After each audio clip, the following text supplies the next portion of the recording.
History often writes off the Japanese tank force as a joke. We are told they were paper tigers, tin cans that could be pierced by a heavy machine gun, driven by fanatics with no regard for survival. But that is not the whole story. The truth is far more complex and far more terrifying. Japan built an armored force designed for a war no one else was fighting. While Germany built tigers for the open steppes of Russia, Japan built agile predators for the suffocating jungles of Malaya. They pioneered diesel engines before the rest of the world caught up. They built tanks that could swim through the ocean to storm beaches. And in the dark, desperate final days of the war, they built monsters. Secret heavy tanks that rivaled the giants of Europe. From the mass-produced workhorses to the phantom prototypes hidden at the bottom of lakes, this is the complete, unfiltered catalogue of every Japanese vehicle of World War II. We are looking at the specs, we are looking at the production numbers, and we are destroying the myths. To understand Japanese armor, you must understand the terrain. The Imperial Army believed that heavy tanks were useless in Asia. The bridges were too weak, the roads too narrow, and the mud too deep. Speed was the only armor that mattered. It began with the Type 92 Jyu-Sokosha. Officially, the army called it a heavy armored car to bypass bureaucratic friction with the cavalry branches. But make no mistake, this was a Tankette. It saw its baptism of fire in 1933 during the Battle of WWII.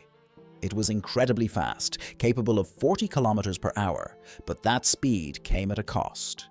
The suspension was fragile, often shaking itself to pieces during high-speed chases. It taught Japanese engineers a crucial lesson. Durability matters more than raw speed.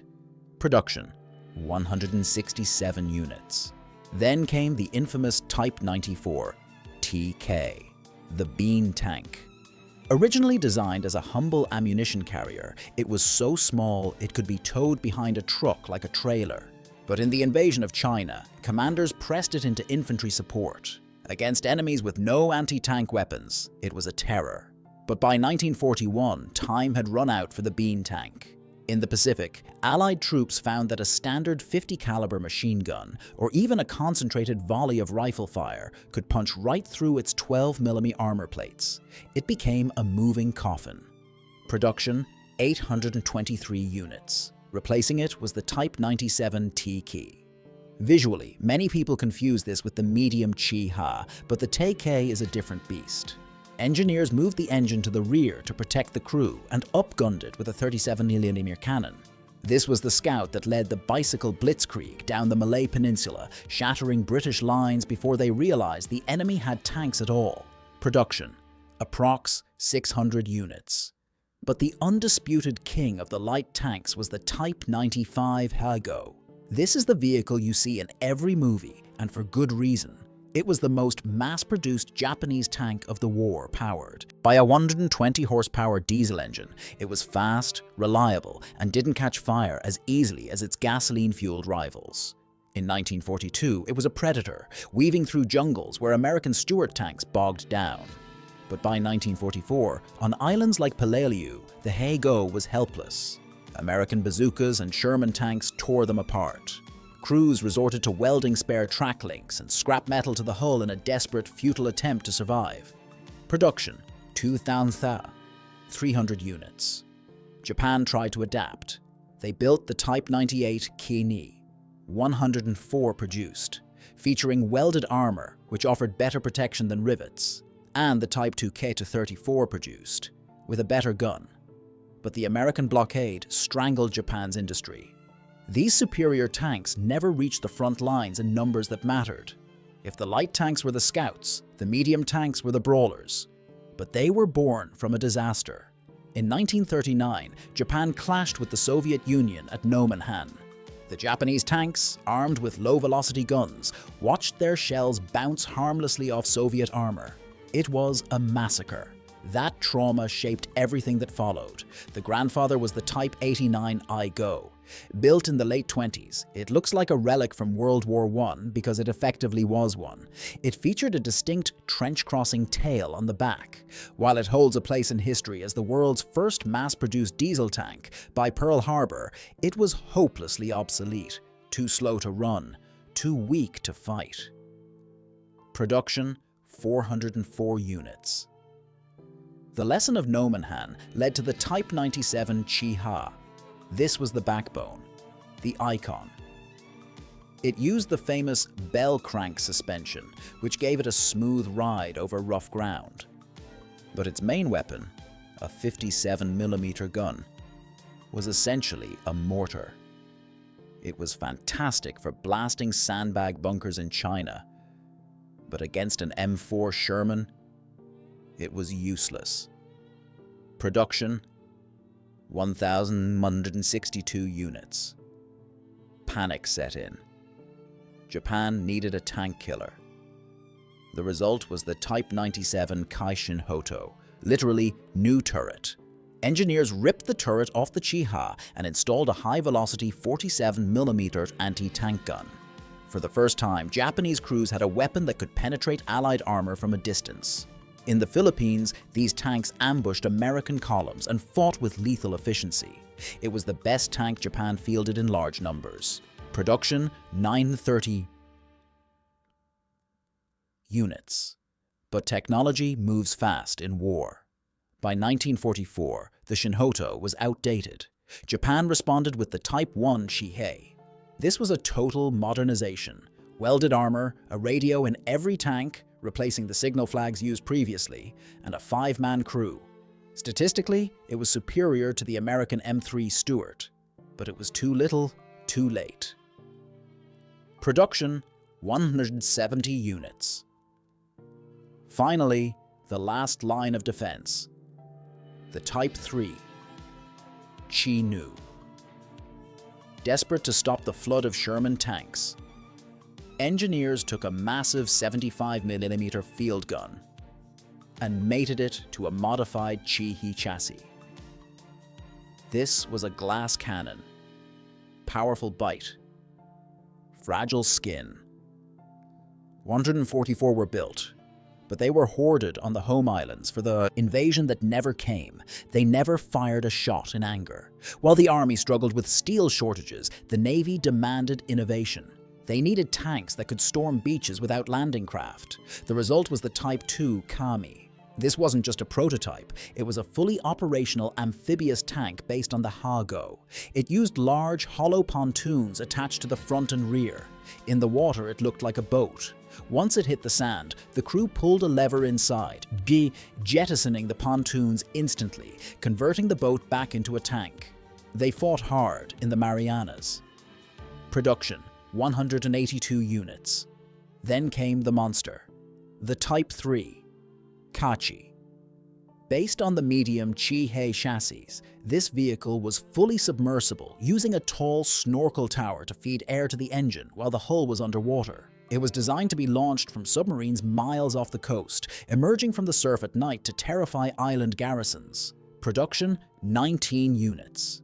And we cannot forget the strange Type 91 Somo. Your comments asked for rail vehicles, and this is the king. It was an armored car designed with a dual-drive system.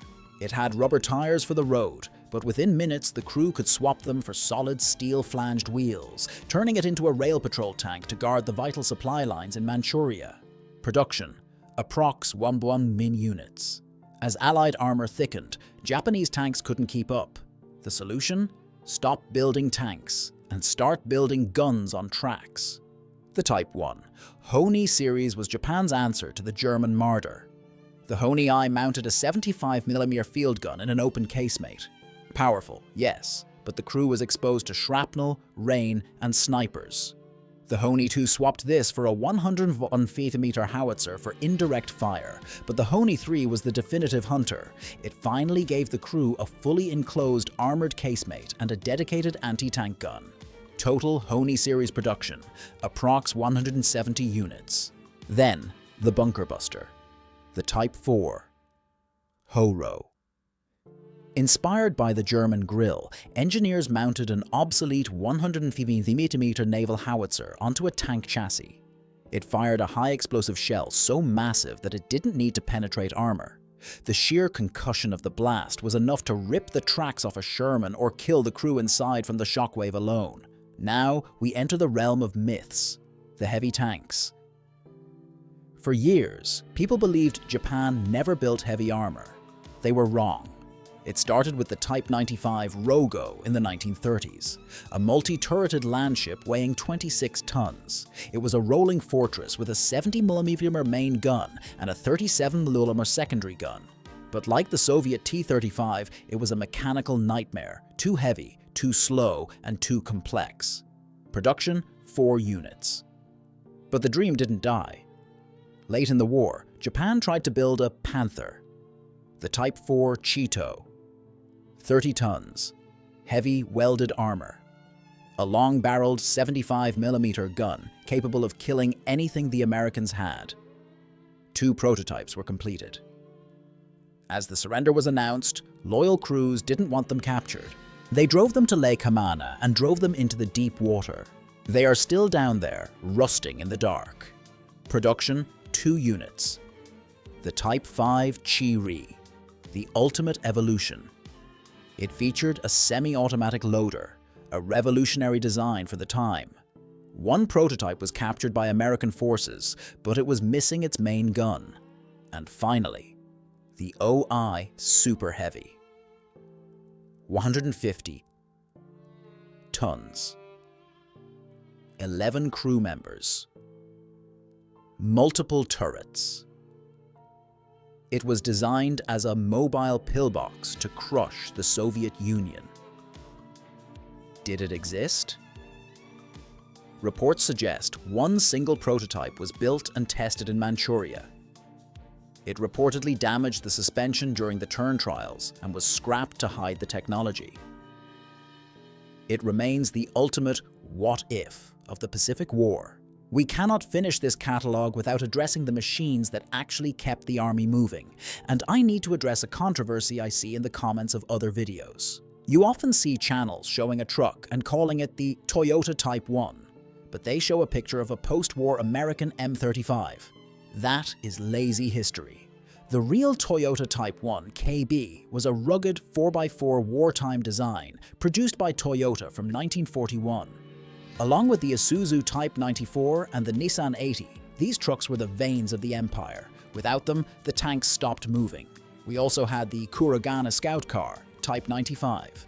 This was the Japanese Jeep before the Jeep even existed. Small, rounded, and air-cooled, it was beloved by officers for its ability to traverse terrible terrain.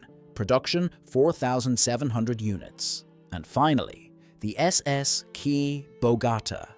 Based on a tank hull, this was the Swiss Army knife of the engineering corps. It could carry a bridge. It could push a mine plow. It could even be fitted with 3 flamethrowers to clear bunkers. It was ugly, it was weird, and it was brilliantly effective. From the nimble scouts of Malaya to the submerged ghosts of Lake Hamana, the Japanese vehicle catalogue is a story of adaptation. They built machines for a specific war, a war of jungles and islands, and they pushed engineering to its limit when the tide turned against them. They were not just paper tigers. They were specialized tools that, for a time, conquered half of Asia.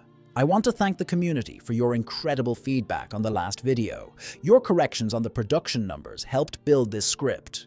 Now, I have a question for you. If you could raise 1 vehicle from the bottom of the ocean or a lake, the Type 4 Cheeto from Lake Hamana, or a Kami from the reefs of Saipan, which would it be? Let me know in the comments. Next time, we are heading to the frozen north. Sweden and Finland are next. Subscribe so you don't miss the real history.